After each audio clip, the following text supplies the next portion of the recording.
नमस्कार। आदर्श शिक्षा समिति ऑनलाइन क्लासेज में आपका स्वागत है। कक्षा नवम सामाजिक विज्ञान हम आज पढ़ रहे हैं। प्रथम अध्याय भारत स्थिति और आकार के बारे में हमने पढ़ा। भारत की ग्लोब के अनुसार उसकी स्थिति कहाँ पर है, उसका आकार विश्व के मानचित्र में कितना है, उसका क्षेत्रफल कितना है और उसके पड़ोसी राज्यों के बारे में और पड़ोसी देशों के बारे में हमने प्रथम अध्याय में जाना। आज हम पढ़ते हैं भारत का भौतिक स्वरूप। भारत का भौतिक स्वरूप पढ़ने से पूर्व हम कुछ बातों का ध्यान करेंगे। तो जिस रूप में आज हम इस स्थलाकृतियों को देखते हैं, भारत के मानचित्र को देखते हैं, विश्व के मानचित्र को देखते हैं, तो क्या पूर्व में भी यह आकृतियां ऐसी ही थी या उसमें कुछ परिवर्तन था? तो हम भूगर्भ शास्त्रियों के अनुसार एक सिद्धांत के बारे में पढ़ेंगे जिसको प्लेट विवर्तनिक सिद्धांत कहा जाता है। प्लेट विवर्तनिक सिद्धांत को सभी भूगोल शास्त्री इसको मान्यता देते हैं, तो इसके बारे में हम कुछ बातों का ध्यान करेंगे।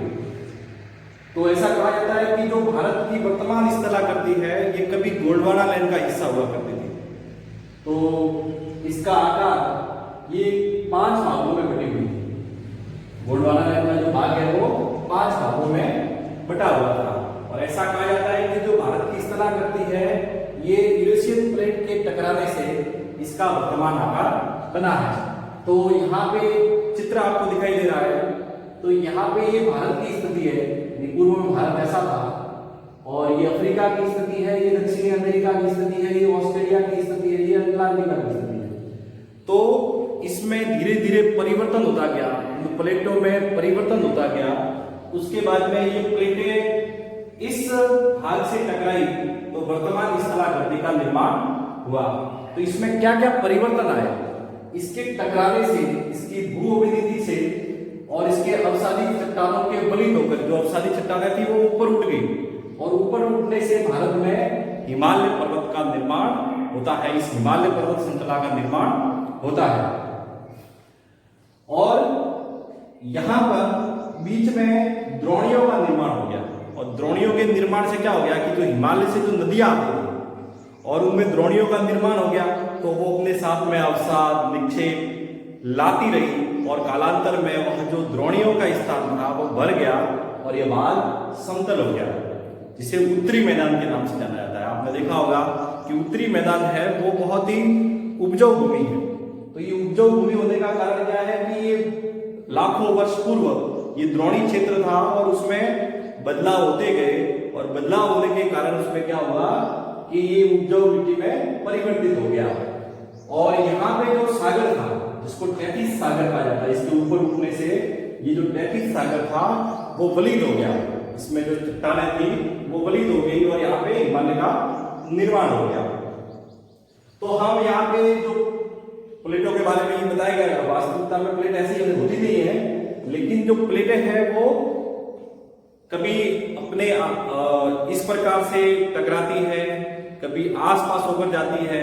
तो ये परिवर्तन पृथ्वी में चलता रहता है, ये निरंतर बदलती रहती है। तो हम शुरू करते हैं भारत का भौतिक स्वरूप, और सबसे पहले हम पढ़ते हैं हिमालय पर्वत श्रृंखला। तो हिमालय पर्वत श्रृंखला के बारे में हम हिमालय पर्वत श्रृंखला हम पढ़ रहे हैं, उससे पूर्व जान लेते हैं कि हिमालय के बारे में पूर्व में ही भूगर्भ शास्त्री मानते थे कि यह बहुत ही प्राचीन पर्वत श्रृंखला है। लेकिन नवीन अध्ययनों से पता चला है कि ये एक युवा स्थलाकृति है जिसमें निरंतर परिवर्तन होते रहते हैं। आए दिन इसमें नए नए बदलाव होते रहते हैं। आपने सुना होगा कि हिमालय इसी क्षेत्र में अत्यधिक भूकंप भी आते हैं। तो इसका कारण है कि ये नवीन स्थलाकृति है। हम हिमालय के बारे में पढ़ेंगे। तो हिमालय के बारे में पढ़ने से पूर्व यह एक जानते हैं कि युवा और एक वलित पर्वत है, वलित पर्वत निरंतर इसमें बदलाव होते रहते हैं। इसकी कुल लंबाई है वो है 2400 किलोमीटर। इसकी कुल लंबाई है वो 2400 किलोमीटर है, यहां से लगाकर यहां तक। हम इसका विस्तार भारत के अलावा नेपाल, तिब्बत इस क्षेत्र में भी है, लेकिन हम इसका अध्ययन सिर्फ भारत के संदर्भ में करेंगे। इसका जो विस्तार है वो कितना है 2400 किलोमीटर। और किलोमीटर से 150 किलोमीटर क्षेत्र में फैला हुआ है। यानी इसकी अत्यधिक ऊंचाई जम्मू कश्मीर में 400 किलोमीटर है और अरुणाचल प्रदेश में 150 किलोमीटर के आसपास है। यह एक अर्धवृत्त का निर्माण करता है। आपने देखा होगा कि एक अर्धवृत्त का निर्माण करता है और यह पश्चिम से पूर्व दिशा की ओर फैला हुआ है। और इसमें देखते हैं कि इसका देशांतरीय विस्तार कितना है। देशांतरीय विस्तार पढ़ते हैं। देशांतरीय विस्तार हम यहां से इस ओर यानी ऊपर से नीचे की ओर देखेंगे तो इसमें सबसे पूर्व आपको ये पिंक रंग का जो दिखाई दे रहा है ये हिमाद्री है और इसका निर्माण ग्रेनाइट फ्लोर से हुआ है। इससे हुआ है ग्रेनाइट फ्लोर से, जो हमेशा बर्फ से ढका रहता है। यह जो क्षेत्र है वो वर्ष भर बर्फ से ढका रहता है। हिमाद्रियों का पड़ा होता है और यहाँ पे इसकी लंबाई है वो है 6000 मीटर। फिर इसके नीचे की ओर यह क्षेत्र है हिमाचल क्षेत्र। इसमें इसको संपीड़ित और परिवर्तित जलों से इसका निर्माण हुआ है। इसमें प्रमुख जो पर्वत श्रृंखलाएं हैं वो है धौलाधर है, महाभारत है, पीर पंजाल है। ये इसकी हिमाचल क्षेत्र की प्रमुख पहाड़ियां और पर्वत श्रृंखलाएं है। यहाँ पे प्रमुख घाटी इस क्षेत्र में, हिमाचल क्षेत्र में प्रमुख घाटियां कौन कौन सी है? कश्मीर है, कांगड़ा है, कुल्लू है, ये इसकी प्रमुख घाटियां है। फिर इसके नीचे वाला जो क्षेत्र आता है उसको शिवालिक क्षेत्र बोला जाता है। ये 10 से 50 किलोमीटर और इसकी अधिकतम ऊंचाई है वो 900 से 1100 मीटर के मध्य है। यह असंपीड़ित अवसाद बजरी जलोढ़ की मोटी परत से यह ढका हुआ है और इसका निर्माण इसी से हुआ है। और इनके बीच में जो लंबवत घाटियां हैं उनको दून कहा जाता है। दून किस प्रकार से होता है? पहाड़ियों के मध्य इस प्रकार का स्थान होता है, यानी जो इस प्रकार का स्थान है उसको दून कहा जाता है। ठीक है, तो यहाँ प्रमुख दून है, जैसे देहरादून का नाम सुना होगा, कुफरी दून है, तो ये इसके प्रमुख क्षेत्र है। आपने देखा होगा कि ये बहुत ही अपने पर्यटन स्थल के लिए भी मशहूर है। तो ये तो था इसका देशांतरीय विस्तार। अब इसमें पूर्व से पश्चिम का इसमें विभाजन देखते हैं। तो इसको पहला जो बांटा गया है इसको 4 भागों में बांटा गया है। पहला है पंजाब हिमालय, जो कश्मीर से लगाकर यहां तक है, यानी इसका जो है वो सिंधु नदी से लगाकर सतलज नदी तक इसका निर्माण हुआ है। फिर है कुमाऊं हिमालय। कुमाऊं हिमालय सतलज और काली नदी के मध्य में है, यानी काली नदी जो है वो भारत और नेपाल के बीच में सीमा का निर्धारण करती है।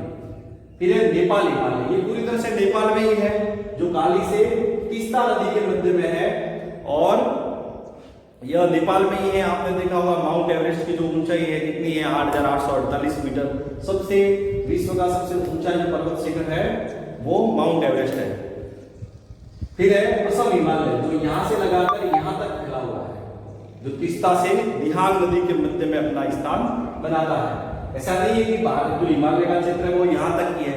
हिमालय का क्षेत्र यहाँ पे गाज पड़ता है, दिहांग गाज, यहां से यह नीचे की ओर मुड़ जाता है, जिसमें जो नागा पहाड़ियां है, मिजो पहाड़ियां है, उसका निर्माण करते हैं। भारत में जो हिमालय की स्थिति इस प्रकार से है, ये क्षेत्र पर्वत से बना हुआ है। तो इस प्रकार से हिमालय एक भारत में बहुत ही अपना महत्वपूर्ण स्थान रखता है। अगला हम अगले चैप्टर में पढ़ेंगे उत्तरी मैदान। भारत के जो स्थलांतर दिया है उसके भौतिक स्वरूप है, उसको मुख्य रूप से 6 भागों में बांटा गया है और 6 भाग है वो हम एक एक टॉपिक को लेते हुए पढ़ेंगे, उसको समझते हुए चलेंगे। और आप जिस विद्यालय से भी हो आपका नाम और कमेंट बॉक्स में जरूर लिखें। अगला हम पढ़ते हैं उत्तरी मैदान। उत्तरी मैदान मुख्य रूप से 3 नदियों से मिलकर बना है, सिंधु, ब्रह्मपुत्र और गंगा। यहाँ पे चित्र में आपको दिखाई दे रहा है, ये वाला जो क्षेत्र है यह सिंधु नदी का क्षेत्र है, यहाँ पे ब्रह्मपुत्र का क्षेत्र है, यहाँ पे गंगा का क्षेत्र है। ये 3 नदी प्रणालियों से मिलकर बना है। भारत का जो उत्तरी मैदान है, आपने पूर्व में जाना था कि जैसे इस जो प्रायद्वीपीय भाग है इसका जब टकराव हुआ तो यहाँ पे द्रोणियों का निर्माण हुआ और लाखों वर्ष के उपरांत इन द्रोणियों में निक्षेप जमा होने से यह जो मैदान है वो एक उपजाऊ भूमि में परिवर्तित हो गया। तो इसमें जो सिंधु नदी का है, ब्रह्मपुत्र नदी का है और गंगा का अपवाद तंत्र है, इसको हम पढ़ेंगे। ये तीन नदियों से मिलकर बना है, सिंधु, गंगा और ब्रह्मपुत्र से मिलकर बना है। इसका जो क्षेत्र है वो लगभग 7 लाख वर्ग किलोमीटर में फैला हुआ है। इसकी जो लंबाई है वो 2400 किलोमीटर है और यह 240 से 320 किलोमीटर चौड़ा है। इसका जो नदी होती है, नदी का जो निचला भाग होता है, नीचे की ओर आते आते इसकी धाराओं में जो गति है वो कम होती जाती है और ये अपने साथ में यानी जो मिट्टी का जो होती है वो वितरिका के रूप में बढ़ जाती है, निक्षेपण बन जाता है। जैसे यहाँ हम गंगा का क्षेत्र पढ़ेंगे तो गंगा यहाँ आते आते इसकी जो गति है कम हो जाती है और फिर वो वहां पे अपने मिट्टियों को छोड़ने लग जाती है, अपने साथ में लाई गई मिट्टी को निक्षेपण करना शुरू कर देती है, फिर वह वितरिकाओं में बढ़ जाती है। वितरिकाएं किसे कहते हैं? जैसे गंगा नदी नीचे की ओर आ रही है और यहाँ पे जैसे हुगली नदी है तो वो एक गंगा नदी की वितरिका है। अब जो इस उत्तरी मैदान को हम मुख्य रूप से 3 भागों में बांटते हैं। जो सिंधु का क्षेत्र है उसे पंजाब मैदान कहा जाता है, फिर गंगा का मैदान और फिर ब्रह्मपुत्र का मैदान। ये जो क्षेत्र दिख रहा है ये सिंधु नदी का जो क्षेत्र है, मैदान है, ये ब्रह्मपुत्र का मैदान है और ये वाला जो क्षेत्र दिख रहा है वो गंगा का मैदान है। तो हम देखते हैं कि जो सिंधु का जो क्षेत्र है वो भारत में मुख्य रूप से पंजाब प्रांत में स्थित है। इसका बहुत सारा भाग पाकिस्तान में चला जाता है सिंधु का। फिर हम पढ़ते हैं ब्रह्मपुत्र का। ब्रह्मपुत्र का जो भारत में क्षेत्र है वो है असम राज्य में। और फिर है गंगा का। गंगा यहाँ से शुरू होती है और यहाँ पे अरब सागर बंगाल की खाड़ी में मिल जाती है। तो ये जैसे उत्तर प्रदेश हो गया, बिहार हो गया, छत्तीसगढ़ हो गया, झारखंड का क्षेत्र हो गया, पश्चिम बंगाल का क्षेत्र हो गया, यहाँ पे ये इस गंगा मैदान का निर्माण करते हैं। तो यहाँ हमने उत्तरी मैदान को मुख्य रूप से पढ़ लिया है। तो फिर यहाँ पे इसके आकार में भिन्नता है, हम किस प्रकार से इसको विभाजित कर सकते हैं। इसके आकार में क्या क्या? पहला है बाबर। तो यहाँ पे जैसे हिमालय जो पर्वत है इसके नीचे की ओर शिवालिक की पहाड़ियों के समांतर भाबर की लगभग 8.16 किलोमीटर की पट्टी लगी हुई है, पूरी तरह से ये बटी हुई है। और यहाँ एक अपने साथ में जो एक पत्थरों की छोटी छोटी गुटिकाओं की परत है और यह अपने साथ में जैसे क्या होता है कि ये अपने साथ में जो पत्थर आते हैं उन पत्थरों के द्वारा क्या होता है कि यहाँ पे जैसे नीचे की ओर जैसे यहाँ पे भाबर का निर्माण होता है तो ये जो नदी है अपने साथ में पत्थर लेके आती है। तो यहाँ पे जो नदी है वो लुप्त होने की जैसी दिखती है, इसमें वो पत्थरों में चिप जाती है। फिर है तराई। तो जो तराई वाला भाग है वो बिल्कुल दलदली मिट्टी का निर्माण करता है, ये एक तरह से जलोढ़ मिट्टी का है जो बहुत ही उपजाऊ होता है। फिर उसके बाद में भांगर, ये बहुत ही विशालतम भाग है और यहाँ जो जिस प्रकार से इस उत्तरी मैदान का निर्माण हुआ तो ये भांगर जो क्षेत्र है बहुत ही प्राचीनतम क्षेत्र है और ये इसमें इसके चूनेदार इसमें पत्थर होते हैं, अपने साथ में ये जो नदी है वो निक्षेपण लेकर आती है और यहाँ पे जो ज्यादातर दलदलीय वनस्पति देखने को मिलती है। फिर खादर वाला क्षेत्र, ये नदी के बिल्कुल पास वाला क्षेत्र होता है खादर, ठीक है। तो ये भी एक तरह से उपजाऊ भाग होता है जो नदी के पास होता है।